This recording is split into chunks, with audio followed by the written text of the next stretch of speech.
Are you a first-time Vermont homebuyer or just need to be reminded of the whole process? Well, stick around to see how you can best be prepared to find your dream house in Vermont.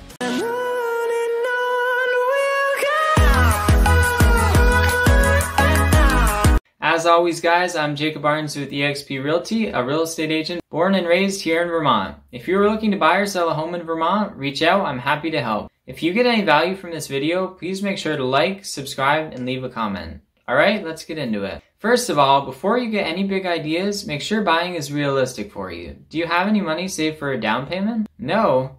Well, you might be able to get a government loan with no money down, but do you have any money saved for closing costs? Closing costs usually range from 3 to 6% of the home price, and the average in Vermont is just under $6,000 with taxes. While these can be negotiated for the seller to pay for, don't count on it. Basically, if you don't have any money saved, it probably isn't a good time for you to go looking for a house. Make it a goal to start putting money aside each month in an account specifically for this reason. In Vermont, we have the 5th highest property taxes at an average of around 1.86%. The average Vermonter pays $4,400 in property taxes each year, so along with utilities, that's definitely something you'll need to budget for. If you are a first-time homebuyer or you need financial assistance, do some research because you might qualify for down payment assistance or similar programs. Vermont also often has a financial incentive program to move here and get a job, so you might want to also look and see if that's available. Plan on saving money not only for the home, but also for an emergency fund in case anything comes up in your life. It's smart to save enough money to cover a few months of your expenses. Something to consider is if you have less than 20% down on a home, you also have to pay mortgage insurance along with your monthly payment just because the lender is risking a lot of his own money. There are programs below 20% down though, including 3.5% down with an FHA loan. It's definitely smart to do your own research and speak to a lender so you know exactly what to be prepared for. You should also review your monthly spending so you can see just how much money you have left to dedicate towards a loan. Then, check your credit. If you have a low credit score or a bad history of paying your bills on time, you might not qualify for a loan.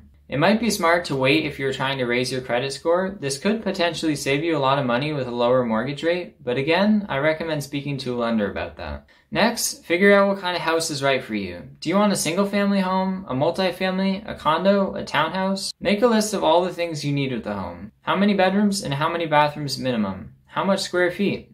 Do you want a 2-story home or do you prefer a single story? What style of home do you prefer? Do you want some privacy and some land or do you want a property right in town? Do you want new construction or do you like older remodeled homes?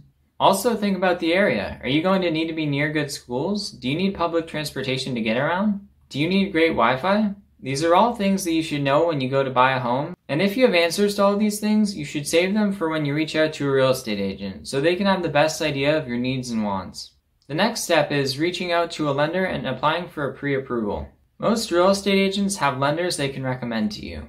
Keep in mind, pre-approvals generally only last for 60 to 90 days and they will make your credit score drop a bit.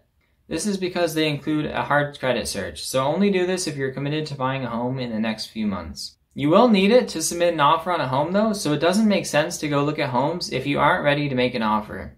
Many real estate agents won't show you homes or let you see their home unless you have a pre-approval letter or have proof of finance if you're a cash buyer. Remember, real estate agents don't get paid for their time, they get paid only if a house sells, so if you aren't serious about buying a home, please don't waste our time looking at houses.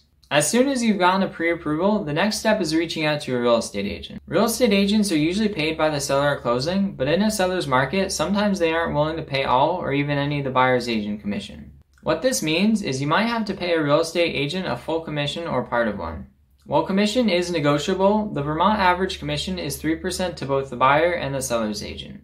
Remember, that's before splitting the amount with the brokerage and income taxes. It's also working for several weeks not knowing if the deal will actually close or not.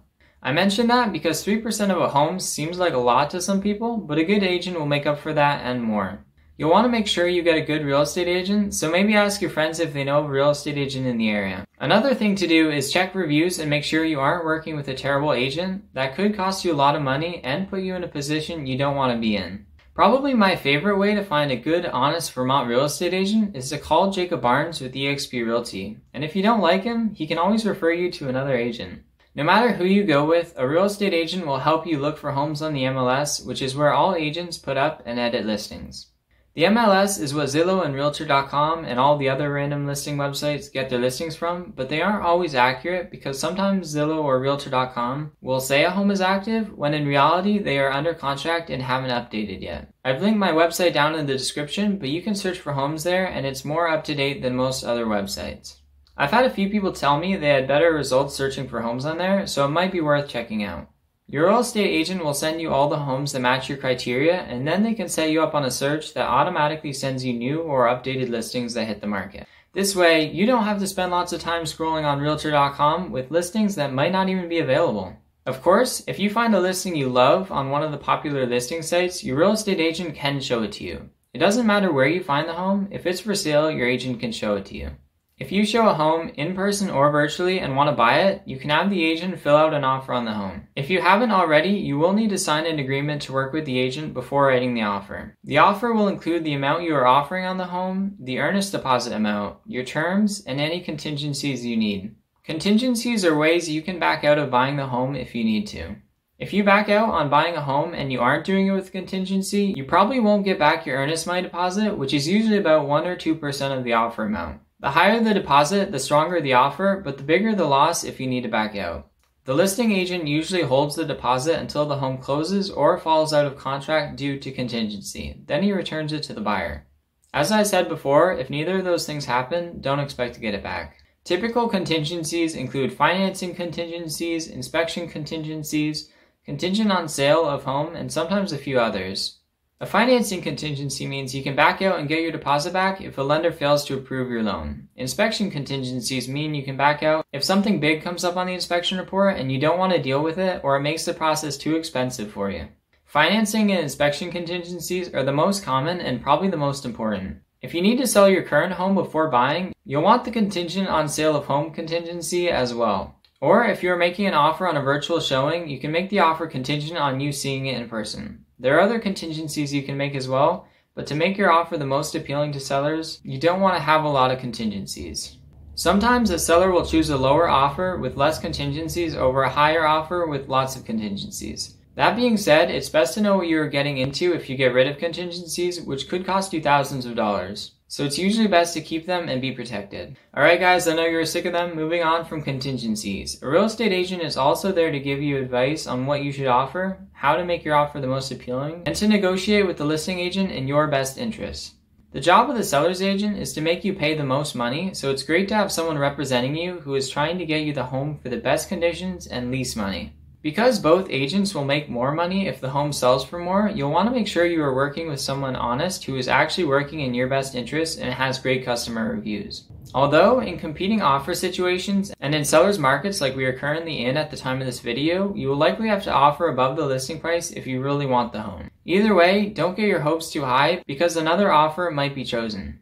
Sometimes the listing agent will make a counteroffer to try to get you to raise the price. Another thing to note is that if you make a lowball offer on a home, the seller might get offended and not even respond to your offer. While you want the best deal, we also want both sides to be happy so that everything goes smoothly. Once you have an offer that gets accepted, the first thing to be done is schedule inspections. Your agent should be able to set this up for you.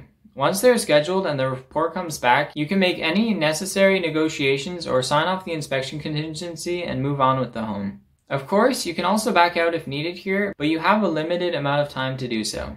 After the inspection, any other contingencies come into play, and the lender will have an appraisal done to make sure the home is worth what you are asking for a loan on. If the appraisal comes in lower than the offer amount, you can exit the contract, you can try to get the seller to lower the sale amount, or you can make up the difference so that the lender will finance it.